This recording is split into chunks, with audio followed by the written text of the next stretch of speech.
বিসমিল্লাহির রহমানির রহিম। আজ ঐতিহাসিক ৭ই মার্চ, বাঙালি জাতির জীবনে এক অবিস্মরণীয় অলঙ্ঘনীয় দিন। ৭ই মার্চের চেতনার অবিনশ্বর আমাদের মহান নেতা জাতির পিতা বঙ্গবন্ধু শেখ মুজিবুর রহমান ১৯৭১ সালে ৭ মার্চ ঐতিহাসিক রেসকোর্স ময়দানে, বর্তমানে শহীদ সরাসি উদ্যান, এখানে দাঁড়িয়ে বজ্রকণ্ঠে একটি মহাকাব্য রচনা করেছিলেন। সেই মহাকাব্য ধারণ করেছিল হাজার বছরের স্বাধীনতার শৃঙ্খল ভেঙে বাঙালি জাতির মুক্তির বার্তা। ওই দিনই বাঙালি জাতির মহানায়ক দ্বিধাহীন চিত্তে ঘোষণা দিয়েছিলেন, এবারের সংগ্রাম আমাদের মুক্তির সংগ্রাম, এবারের সংগ্রাম স্বাধীনতার সংগ্রাম। বঙ্গবন্ধু শেখ মুজিবের দ্বারা উচ্চারিত হয়েছিল বাঙালির হৃদয় থেকে হৃদয় অনুরণিত শব্দমালা। স্বাধীনতার আকাঙ্ক্ষায় সমগ্র বাঙালি জাতি এক সূত্রে গাদায় সেই মহাকাব্যের শ্রেষ্ঠ পঙ্ক্তি আর গাদাতে পারবা না। সুতরাং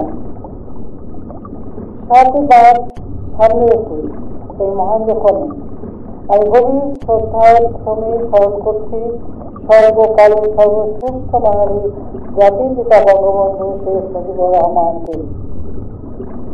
কৃতজ্ঞ চিত্তে স্মরণ করছি জাতীয়তার নেতা, মহান মুক্তিযুদ্ধে দেশটার শহীদ বধুলা, সম্ভ্রম হারা মা বোন ও অগণিত বীর মুক্তিযোদ্ধা, যাদের মহান আত্মত্যাগের মধ্য দিয়ে আমরা অর্জন করেছি স্বাধীন সার্বভৌম বাংলাদেশ, এনেছে বিজয় ছিনিয়ে।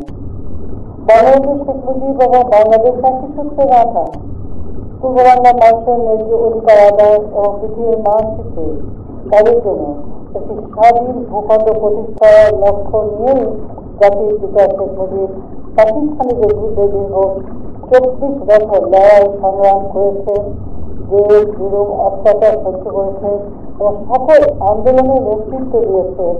অর্থাৎ তিনি ছিলেন হাজার বছরের শোষিত বঞ্চিত বাঙালিদের মধ্যে সবচেয়ে বলিষ্ঠ কণ্ঠস্বর।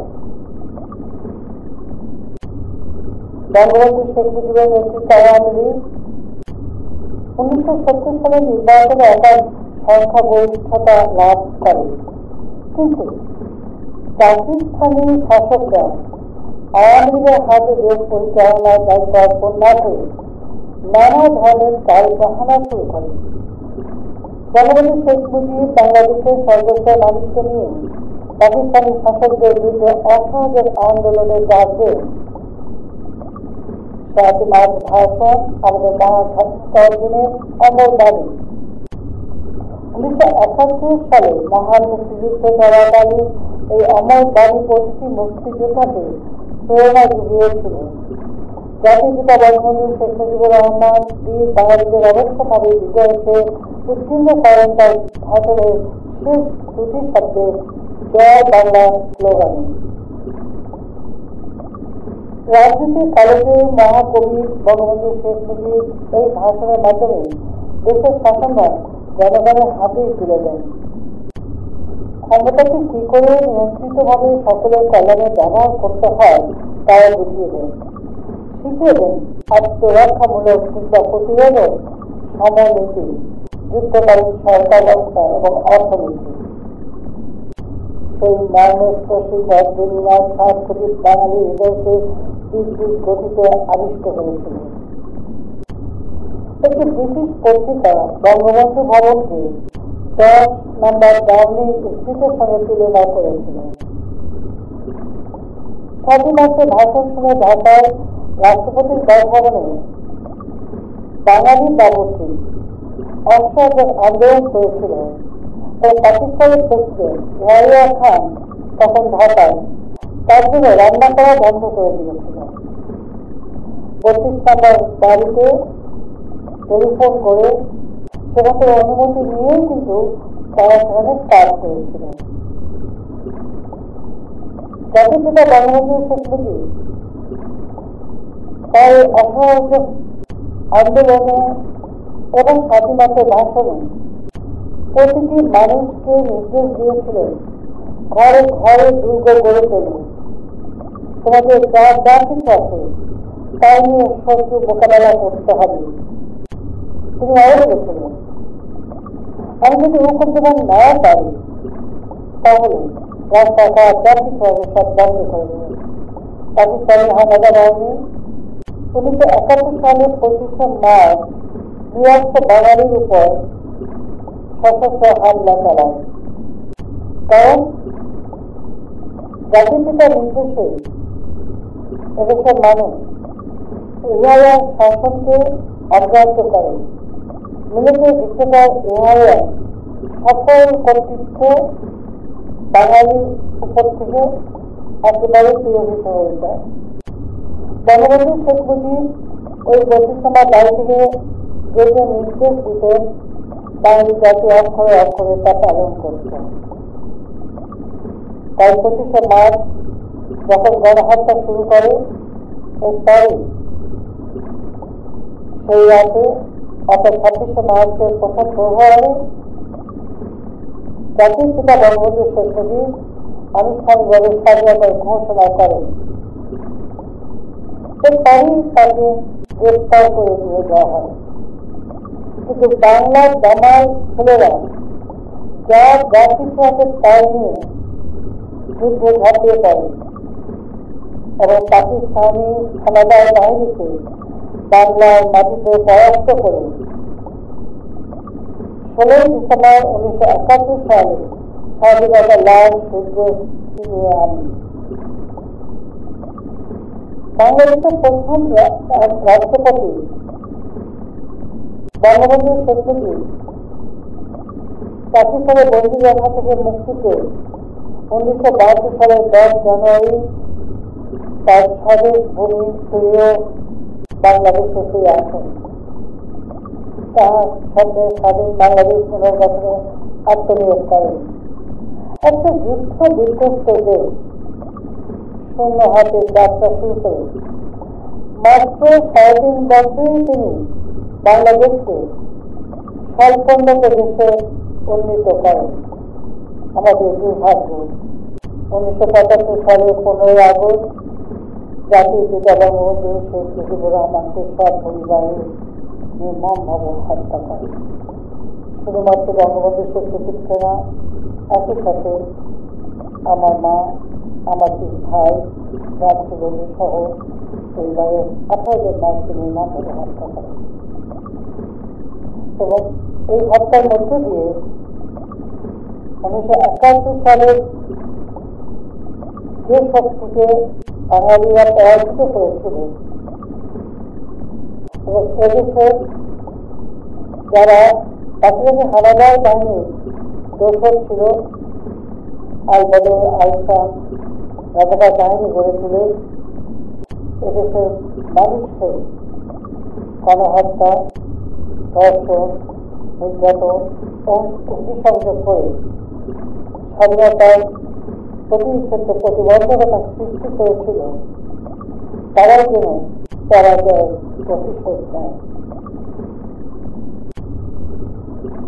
শুধু তাই না, 15 আগস্ট জাতির পিতাকে হত্যার পর বাংলাদেশে হত্যা, কুসংস্কার, রাজনীতি শুরু হয়। স্বাধীন বাংলার ভাষণ নিষিদ্ধ করা হয়, জয় বাংলা স্লোগান নিষিদ্ধ করা হয় এবং আমাদের স্বাধীনতার ইতিহাস এবং ভাষা আন্দোলনের ইতিহাস থেকে বঙ্গবন্ধু শেখ মুজিবের নাম মুছে দিতে উদ্যত হয়। তবে বাংলাদেশের মানুষ কিন্তু থেমে থাকেনি। জীবনের ঝুঁকি নিয়েও এই 7 মার্চের ভাষণ প্রতি বছর তারা বাজাতে শুরু করে।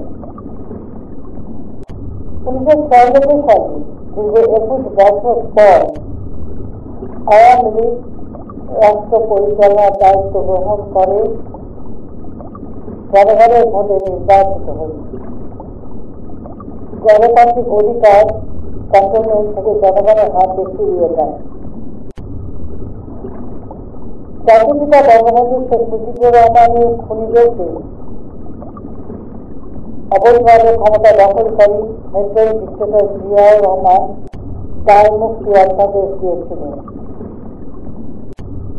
এবং যুদ্ধাপরাধীদের যে বিচার শুরু হয়েছিল সেই বিচার বন্ধ করে দিয়ে তাদেরকে মুক্ত করে দিয়েছিল। কিন্তু আওয়ামী ক্ষমতা আসার পর বঙ্গবন্ধু শেখ মুজিবুর রহমানের হত্যাকারী এবং যুদ্ধাপরাধীদের বিচার শুরু করে এবং এই বিচারের মধ্য দিয়ে বাংলাদেশে বিচারহীনতা যে কালচার শুরু হয়েছিল তা বন্ধ হয়ে যায়। ন্যায় বিচার প্রতিষ্ঠা হয় বাংলাদেশে, দেশে আইনের শাসন প্রতিষ্ঠা হয়, জাতি গ্লানিমুক্ত হয়।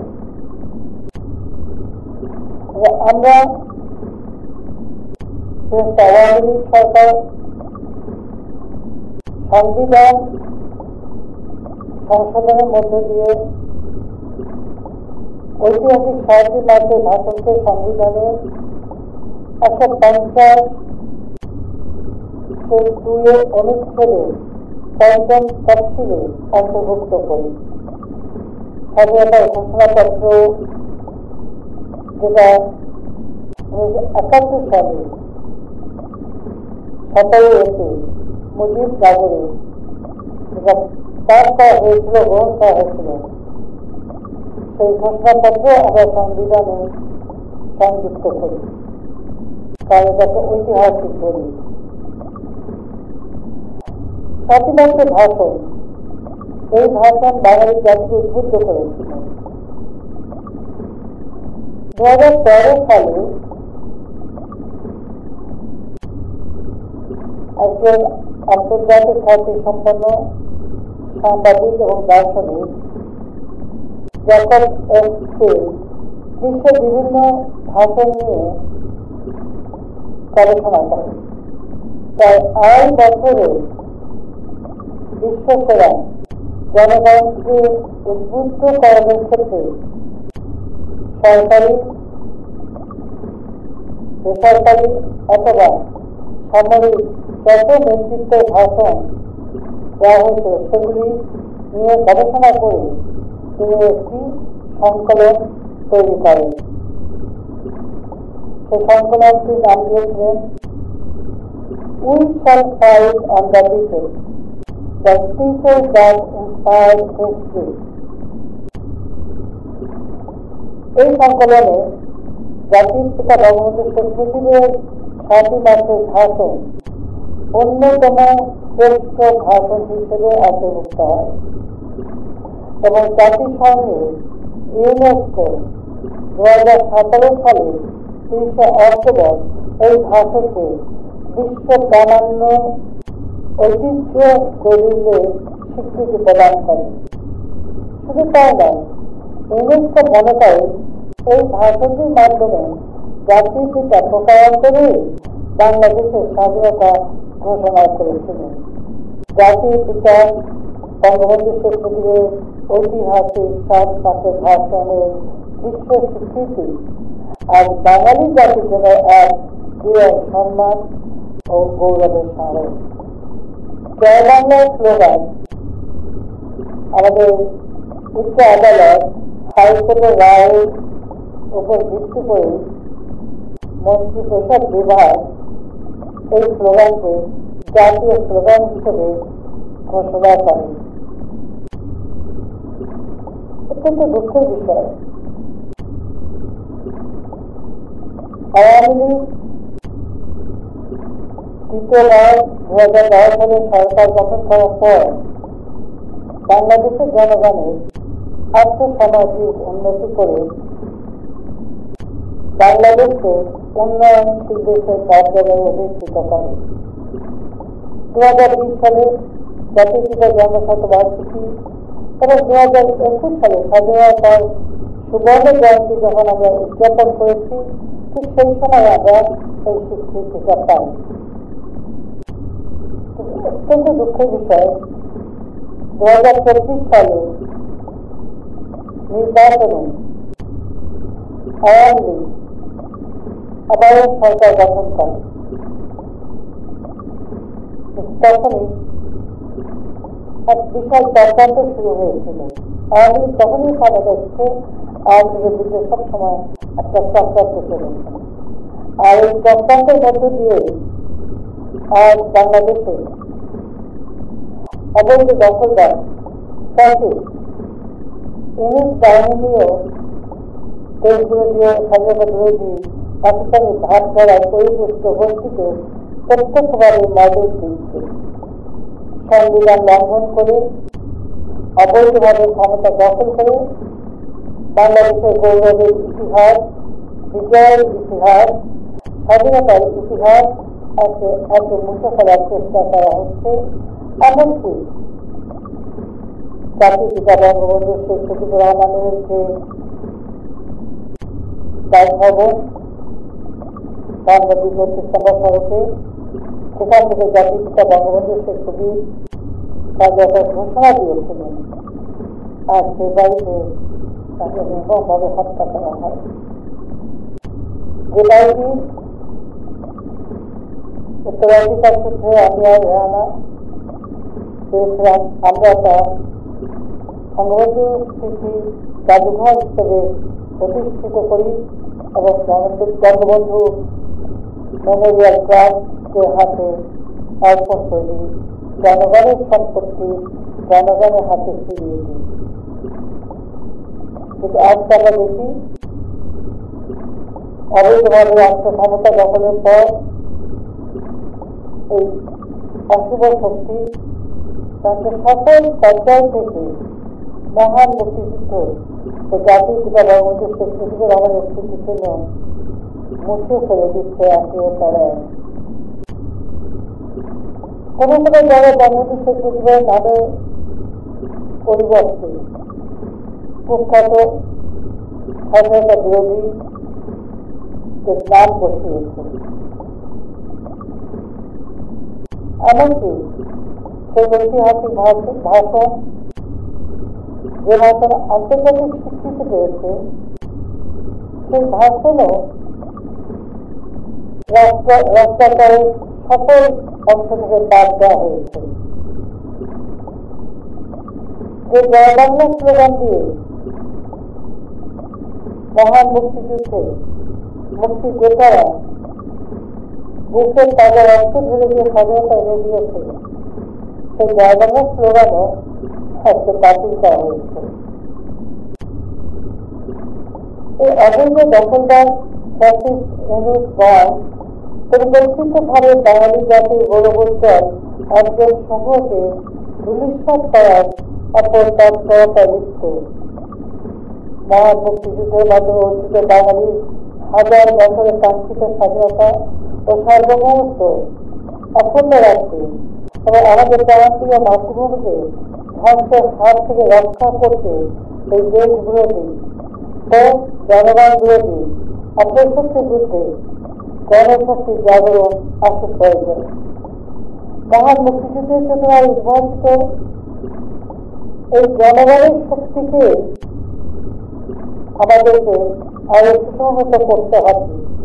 কারণ এদেশের প্রতিটি অর্জনের ক্ষেত্রে জনগণের শক্তি হচ্ছে সব থেকে বড় শক্তি। তাদের গণশক্তিকে রক্ষে সাধ্য কারো নেই। উন্নত সমৃদ্ধ শান্তিপূর্ণ ও নিরাপদ বাংলাদেশ বিনির্মাণে এই অপশক্তিকে অবশ্যই বাংলার মাটি থেকে দূর করতে হবে। আমি মনে করি সমগ্র জাতি ঐক্যবদ্ধ হয়ে আমরা আজকে বাংলাদেশ থেকে আর্থসামাজিক ভাবে ধ্বংসের কিনারায় নিয়ে যাওয়া হয়েছে। দেশের মানুষের জীবন যে বিশ্বাস উঠেছে, দ্রব্যমূল্যের ঊর্ধ্বগতি, বিচারহীনতা, মানুষের জীবনের নিরাপত্তা, ঘরের বাইরে সর্বক্ষেত্রে একটা অস্বাভাবিক পরিস্থিতির সৃষ্টি করেছে। এখান থেকে বাঙালি জাতিকে মুক্ত করতে হবে। বাঙালি জাতির জীবনের শান্তি নিরাপত্তা ফিরিয়ে আনতে হবে। অর্থনৈতিক, রাজনৈতিক, সামাজিক ও সাংস্কৃতিক মুক্তির মধ্য দিয়ে বাঙালি জাতি হাজার বছরের ইতিহাস ও ঐতিহ্যকে আরো সম্মিলিত করতে হবে। আমি বিশ্বাস করি জয় বাংলা স্লোগান এবং জাতির পিতা বঙ্গবন্ধু শেখ মুজিবুর রহমান এই 7ই মার্চের ভাষণ যুগে যুগে বাঙালিদের বিশ্বের বুকে আত্মমর্যাদার সাথে মাথা উঁচু করে চলছে এবং মাতৃভূমির পক্ষে লড়াই সংগ্রামে অনুপ্রেরণা যোগাবে। আমি তাই সমগ্র বাঙালি জাতিকে এই আহ্বান জানাবো যে ইতিহাস বিকৃতির মধ্য দিয়ে বাঙালির যে অর্জনগুলি একে একে নস্বাত বা চক্রান্ত করে যাচ্ছে তার বিরুদ্ধে সকলকে রুখে দাঁড়াতে হবে। আসুন আমরা মহান মুক্তিযুদ্ধে আমাদের বিজয় অর্জন করেছি, বিজয়ী জাতি হিসেবে মাথা উঁচু করে চলার জন্য আমাদের তরুণ সমাজ, আমাদের দেশের অবাধিত পরিবার সকলকেই আমি আহ্বান জানাচ্ছি। আমাদের দেশের মর্যাদা আন্তর্জাতিকভাবে স্বীকৃতি পান, সেটাই আমরা চাই। যে সম্মান আমরা অর্জন করেছিলাম যা আজকে এই অপশক্তির হাতে ধূলিসাৎ হয়ে গেছে, সেই বিজয়ের গৌরব আবার একটা ইনশাআল্লাহ ফিরিয়ে আসবে। তার জন্য আমি জনগণের শক্তিকে বিশ্বাস করি, আর জনগণের মর্যাদা রক্ষা করাই আমার একমাত্র কর্তব্য। তাই আপনাদের সহযোগিতা কামনা করি। সবাই ঐক্যবদ্ধ হন, আপনার শক্তির বিরুদ্ধে রুখে দাঁড়ান। 7ই মার্চের ভাষণে জাতির পিতার যে পথ আমাদের দেখিয়ে দিয়ে যাচ্ছেন, সেই পথ ধরেই আমাদেরকে গণতন্ত্র ফিরিয়ে এনে অর্থনৈতিক মুক্তি অর্জনের মধ্য দিয়ে আমাদের দেশকে আবার এগিয়ে নিয়ে যেতে হবে। ইনশাআল্লাহ জনগণের জয় হবে। জয় বাংলা, জয় বঙ্গবন্ধু, বাংলাদেশ।